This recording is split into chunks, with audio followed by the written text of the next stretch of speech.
¿Qué onda, gente hermosa del internet? Mi nombre es Informatic Ninja y nos encontramos en un nuevo video del curso de programación de videojuegos con Godot usando C#. Y vale, en este episodio lo que vamos a ver son los vectores, lo cual es algo muy importante para que podamos empezar a trabajar con nuestros videojuegos, así que pongan mucha atención a este video. Así que vale, vamos a abrir nuestro player y vamos a empezar a trabajar. Para ello le vamos a dar clic al nodo Kinematic Body 2D y como pueden ver nosotros tenemos por acá ciertas propiedades. Para empezar tenemos aquí una sección que se llama colisión. Todas las propiedades que se encuentran en esta sección son relacionadas con la colisión de nuestro Kinematic Body. Tenemos por aquí Motion, que está relacionado con el movimiento. Tenemos otra vez colisión por aquí, esto lo voy a explicar más adelante en las clases de herencia. Y tenemos por aquí una muy importante que es la de Transform, la de la transformación de nuestro personaje. Entonces si nosotros le damos clic a esa sección pueden ver por aquí que nos aparecen ciertas propiedades. Para empezar tenemos aquí esta propiedad de Position, la cual hace referencia a la posición local de nuestro nodo. También por aquí tenemos la rotación Degree, la cual hace referencia también a la rotación local de nuestro nodo. Y por aquí tenemos la escala, que prácticamente si esto se encuentra a 1 y a 1, quiere decir que nuestro nodo tiene un tamaño real. Sin en cambio, si nosotros esto lo pusiéramos en 2,2, pues prácticamente tendría el tamaño al doble. Si lo pusiéramos en 0.5.5 estaría a la mitad. Entonces vale, nosotros podemos ver que si yo por aquí cambio esta posición y por ejemplo le pongo 128 en X, porque como pueden ver la posición tiene tanto X como Y, esto obviamente haciendo referencia al plano cartesiano, pues si nosotros por aquí ponemos 128, nuestro nodo se mueve 128 píxeles a la derecha. Si nosotros ponemos por aquí menos 128, pues vamos a ver que ahora se movió hacia la izquierda. Si nosotros ponemos por aquí 32, pues ahora se ha movido 32 hacia abajo, porque recuerden que el plano cartesiano de Godot está volteado en el eje Y. Entonces vale, yo lo voy a regresar a su origen y vale, a continuación les voy a explicar por qué esta es una posición local. Es una posición local porque es relativa al nodo padre. Por ejemplo, si yo por aquí le pongo 128, verán que mi nodo se mueve 128 píxeles a la derecha. Pero si ahora yo le doy clic a mi nodo Animated Spread y del mismo modo voy aquí a Transform y a Position y por aquí le pongo menos 128, pues van a ver que mi nodo Animated Spread ahora se encuentra en el eje 0,0. Como pueden ver aquí está en 0 y también por acá está en 0. Pero aún así aquí me está apareciendo que se encuentra en la posición menos 128. ¿Y eso por qué razón es? Porque esta posición depende totalmente del padre. Esto quiere decir que se encuentra a menos 128 píxeles en X de su nodo padre. Por lo tanto, si su padre se encuentra en 128 píxeles y este se encuentra en menos 128, pues obviamente se va a encontrar en 0,0 píxeles. Por lo tanto, entonces esta posición de aquí es totalmente local, totalmente relativa al padre. Esto quiere decir la posición a la que se encuentra dependiendo de su padre. También tiene una posición global, la cual no aparece aquí y esta podemos acceder por medio de código.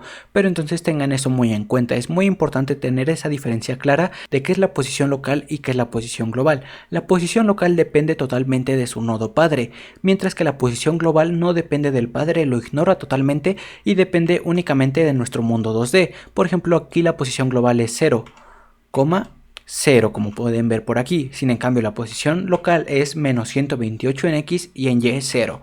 Entonces vale, espero que esto haya quedado claro, así que ahora lo voy a regresar a su posición de origen. Y vale, una vez que nuestro personaje de nuevo se encuentra en la posición 0,0, quiero que ustedes presten mucha atención a lo siguiente. Como pueden ver nosotros por aquí tenemos una posición en X y tenemos una posición en Y. Como ustedes recordarán, nosotros vimos distintos tipos de variables, por ejemplo las variables string, las variables int, las variables float y así. Pero en ningún momento nosotros vimos una variable que tuviera un valor en X y un valor en Y. Eso es porque existen unas variables que se llaman variables de tipo primitivo. Esas son las variables que ya le pertenecen al lenguaje en sí. Por ejemplo, las variables int, las variables char, las variables float y distintas variables así. Pero una variable como esta que nosotros tenemos aquí, que tiene un valor en X y un valor en Y, esta variable es totalmente de Godot. Esta variable está implementada por Godot. Y esta variable es una variable de tipo vector2. Y vale, el 2 al final quiere decir que esta variable es de tipo 2D. Si nosotros tuviéramos simplemente vector, estaríamos haciendo referencia a una variable que tiene tanto X como Y y como Z. Pero al estar trabajando nosotros en 2D, tenemos por aquí este 2 que nos especifica que únicamente trabajamos con X y trabajamos con Y. Entonces vale, recuerden que esta variable no es de un tipo primitivo. Esta variable es implementada por Godot para que nosotros podamos trabajar con vectores. Y vale, ahora viene la siguiente pregunta. qué significa un vector. Para eso voy a cerrar esto de por aquí y voy a abrir una nueva escena vacía que únicamente me va a servir de referencia. Para ello le voy a dar clic en estos tres puntitos de por acá y le voy a dar en la última opción que dice configurar snap. Por aquí podemos configurar el tamaño de nuestra rejilla. Como ustedes pueden ver, nosotros por aquí tenemos una rejilla. Nosotros podemos modificar cuánto queremos que mida cada uno de estos cuadrados. Por ejemplo, en este caso le voy a poner que cada cuadrado mida un píxel en X y un píxel en Y. Entonces si le ponemos a aceptar, y perfecto, una vez que nosotros hemos hecho eso, pues ahora cada uno de estos cuadritos que nosotros tenemos aquí en pantalla mide exactamente 1 por 1. Así que ahora volveré a la pregunta inicial. ¿Realmente qué es un vector? Pues un vector no es ni más ni menos representado gráficamente que esto. Esto es un vector de manera gráfica. Como podrán ver, acabo de dibujar una flecha porque exactamente eso es un vector gráficamente. No es ni más ni menos que una magnitud que posee ciertas características importantes. Para empezar, podemos decir que esta flecha que nosotros dibujamos tiene una medida. Por ejemplo, empieza desde ahí y termina hasta por acá. Este vector tiene una medida. Pero no solo tiene una medida, también tiene una dirección. Este vector está apuntando en diagonal hacia abajo, por lo tanto tiene una dirección de 45 grados. Y vale, ustedes estarán preguntando por qué esto es 45 grados positivos si está apuntando hacia abajo. Esto es porque ustedes recordarán que Godot tiene nuestro eje Y volteado. Hacia arriba es negativo y hacia abajo es positivo. Por lo tanto pasa exactamente lo mismo con los grados. En la escuela nos enseñaron que los grados van en esta dirección de por aquí. Esta es la dirección que siguen los grados. Pero en Godot no es de este modo. Este modo no funciona en Godot, sino que los grados van del mismo modo que el eje Y. Van hacia abajo tomando esta dirección de por aquí. De este modo funcionan los grados en Godot. Por lo tanto, esto es 45 grados positivos. Entonces, vale, esta es la característica importante de los vectores, que poseen una dirección. Eso los hace diferente de las magnitudes escalares. Por ejemplo, si nosotros tenemos una magnitud escalar como podría ser el tamaño de nuestro vector, nosotros podemos decir nuestro vector mide 10 píxeles. Y si nuestro vector estuviera apuntando hacia arriba, hacia la derecha, hacia donde sea que estuviera apuntando, seguiría midiendo exactamente 10 píxeles. Por ejemplo, si yo por aquí dibujo otro vector de aproximadamente 14 centímetros, pues podríamos decir que este vector mide 14 centímetros, del mismo modo que este vector mide 14 centímetros. Entonces, en este valor que nosotros tenemos por aquí, no les importa para nada la dirección de nuestro vector, por lo tanto es una magnitud escalar. Pero los vectores no funcionan de ese modo, porque este vector que está apuntando hacia la derecha no es el mismo vector que está apuntando en diagonal hacia abajo, porque los vectores sí toman en cuenta la dirección. Entonces prácticamente ustedes recuérdenlo como eso. Se podría decir que es una medida en la que no únicamente nos importa el tamaño, sino que también nos importa la dirección. A la medida se le suele conocer como módulo y a la dirección pues simplemente se le conoce como dirección, la cual suele estar representada en grados centígrados. Entonces vale, nosotros vamos a volver aquí a nuestro player y ahora les voy a explicar por qué es tan importante entender esto de los vectores. Supongamos que yo tengo mi player. Si yo dijera mi player se encuentra a 128 píxeles del punto 0,0, pues perfectamente mi player se podría encontrar aquí en 128, se podría encontrar aquí a 128 y se podría encontrar acá o también se podría encontrar abajo. En cualquiera de estos cuatro puntos se estaría encontrando a 128 píxeles del punto 0,0, pero ustedes estarán de acuerdo en que no es lo mismo que mi personaje se encuentre aquí abajo a que mi personaje se encuentre acá a la derecha. Y vale, esto de las posiciones obviamente está relacionado con los vectores, porque para empezar aquí nosotros tenemos un vector que empieza aquí en 0,0, 0,0 y termina en la posición de nuestro personaje que es 128,0. Entonces obviamente este vector hacia la derecha no sería lo mismo que si nosotros tuviéramos un vector que apuntara hacia abajo. Aunque midieran lo mismo, no es lo mismo porque están apuntando en diferentes direcciones. Por eso es tan importante trabajar con vectores al momento de trabajar con videojuegos. Y vale, ¿cuál es la forma en la que nosotros modificamos aquí un vector en Godot? Pues es tan sencillo como nosotros acceder aquí al valor de X y al valor de Y. Por ejemplo, si yo le pongo 128 en 128, pues podemos ver que mi personaje se encuentra en esta posición. Y esto funciona del siguiente modo. Supongamos que aquí yo tengo un vector de 10,10. Vamos a poner un vector de 10,10. Pues entonces para empezar nos encontramos aquí. Esto es el origen. Estamos en 0,0. Lo que nosotros vamos a hacer a continuación es movernos 10 píxeles hacia la derecha. Y una vez que nos hemos movido 10 píxeles hacia la derecha nos encontramos en este punto. Ya hemos satisfecho estos 10 puntos de aquí. Entonces ahora tenemos que movernos 10 puntos en Y. Por lo tanto, si nos encontrábamos aquí, ahora ahora nos moveremos 10 puntos en Y. Vamos a movernos y terminaríamos exactamente en esta posición de por aquí. De este modo es como nosotros construimos los vectores, que obviamente esto de por aquí se ignora y nuestro vector únicamente va a tener la siguiente forma, que sería esta, que se encuentra aquí y termina exactamente acá. Pero esta es la forma en la que nosotros podemos medir nuestros vectores. Entonces vale, una vez que nos encontramos en este punto, me imagino que usted ya estará notando algo muy importante, y es que esto de por aquí está haciendo la forma de un triángulo rectángulo. Y vale, aquí quiero hacer una aclaración muy importante. En la escuela nos enseñaron matemáticas, muchísimas matemáticas, trigonometría y muchas cosas así, y muchos de ustedes pensaban que nunca en la vida nos iba a servir para nada todas esas matemáticas.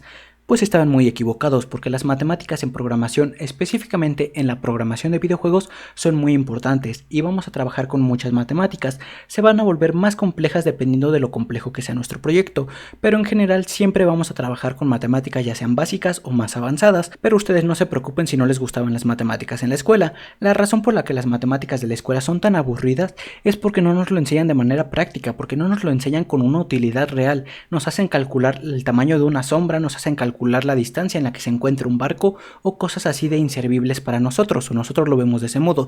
No nos enseñan de manera práctica, de manera que nosotros lo podamos entender y que le podamos agarrar un gusto. Aquí les voy a hacer una pequeña demostración de cómo vamos a trabajar con matemáticas aquí.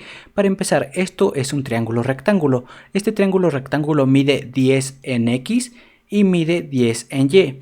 Podemos ver por aquí que este de por aquí es un cateto, cateto 1, y tenemos por acá otro cateto, cateto 2. Y vale, una vez que nosotros tenemos esos catetos que prácticamente nos dicen la dirección de nuestro vector, pues también tenemos por aquí el vector en sí. Si nosotros quisiéramos saber cuál es el tamaño de nuestro vector, pues podemos darnos cuenta de que nuestro vector es la hipotenusa de este triángulo rectángulo. Y entonces, ¿cómo es que nosotros sacamos la hipotenusa de un triángulo rectángulo? Pues lo hacemos con teorema de Pitágoras. El teorema de Pitágoras dice que la hipotenusa al cuadrado es igual a cateto 1, voy a poner cateto 1 al cuadrado más cateto 2 al cuadrado. Eso también se suele representar como c cuadrada es igual a cuadrada más b cuadrada.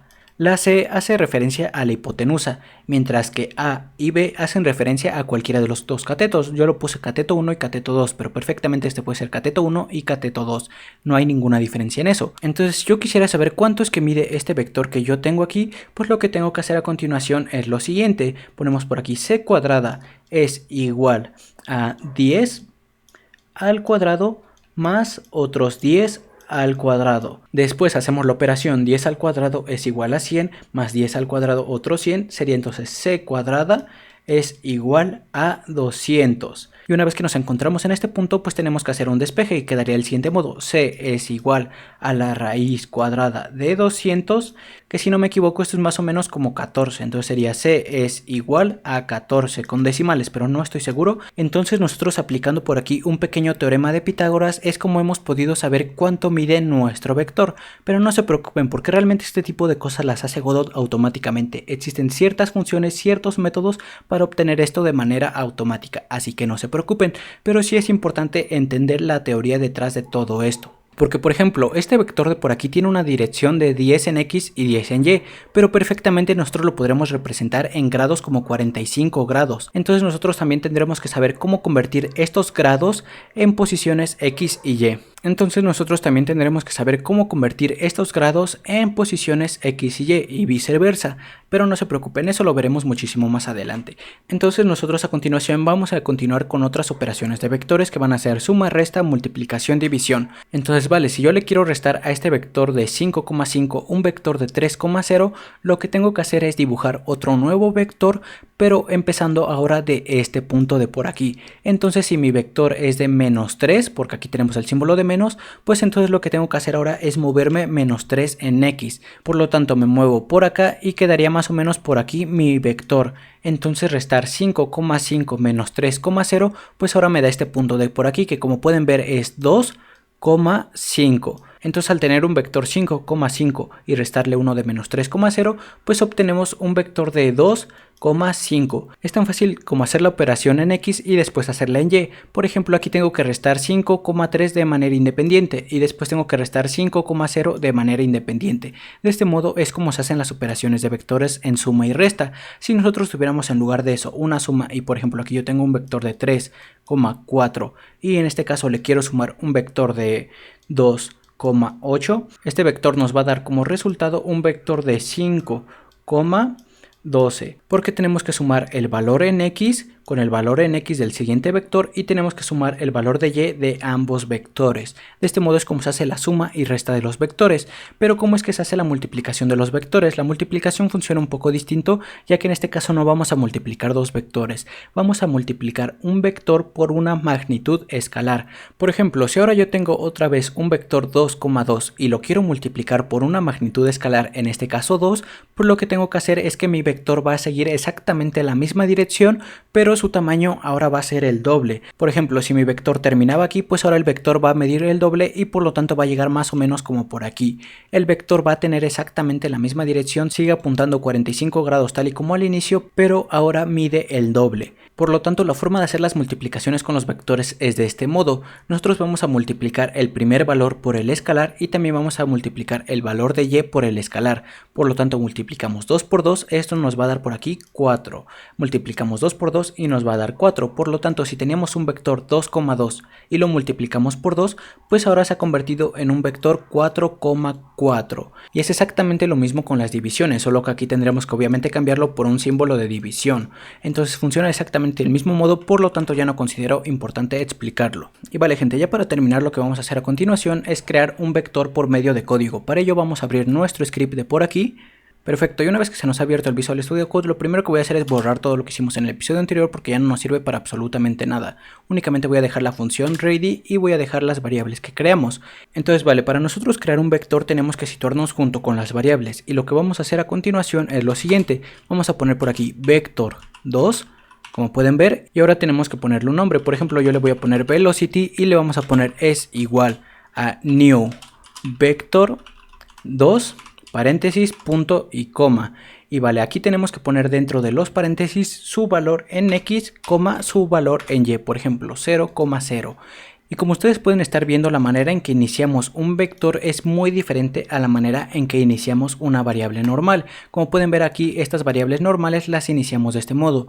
Y aquí tuvimos que hacer uso de la palabra new y aparte de eso tuvimos que poner por aquí unos paréntesis. Esto obviamente lo voy a explicar más adelante, pero todavía no es el momento. Más adelante vamos a hablar de instancias y cosas así y es cuando les voy a explicar qué significa exactamente esto. Pero de momento simplemente tomen en cuenta que esta es la manera en la que vamos a crear los vectores en Godot. Tenemos que poner vector2 velocity es igual a new, es muy importante la palabra new, después otra vez vector2 que es el tipo de la variable y ya ponemos los paréntesis que van a llevar dentro la posición en X y la posición en Y. Si entonces nosotros por aquí ponemos gd.print e imprimimos nuestro vector velocity, pues vamos a ver qué es exactamente lo que nos imprime. Le ponemos control S y vamos a ejecutar nuestro proyecto. Como pueden ver, al momento de que ejecutamos nuestro proyecto, pues nos aparece paréntesis y dentro nos aparece el valor en X y nos aparece el valor en Y. Eso es lo que nos va a aparecer al momento de imprimir un vector, pero nosotros podemos imprimir una propiedad del vector porque este vector realmente podríamos decir que no es exactamente una variable de tipo primitivo como estas de acá.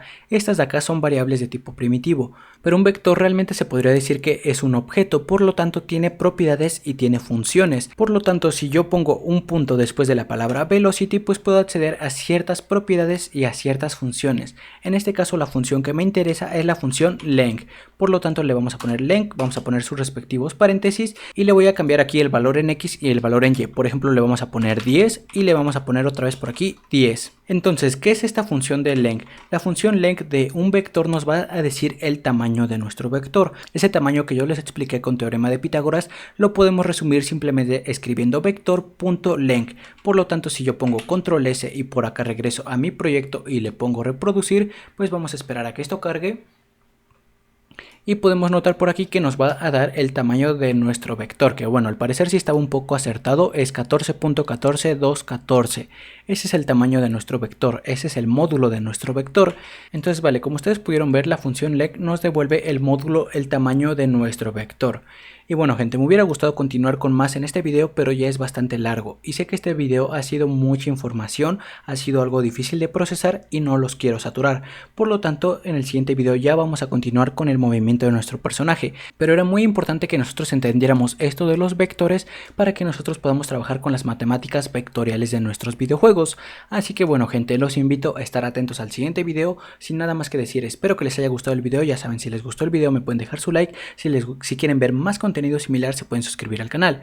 Y bueno, los invito también a dejarme un comentario, ya que los comentarios me apoyan muchísimo. Y bueno gente, me despido, adiós.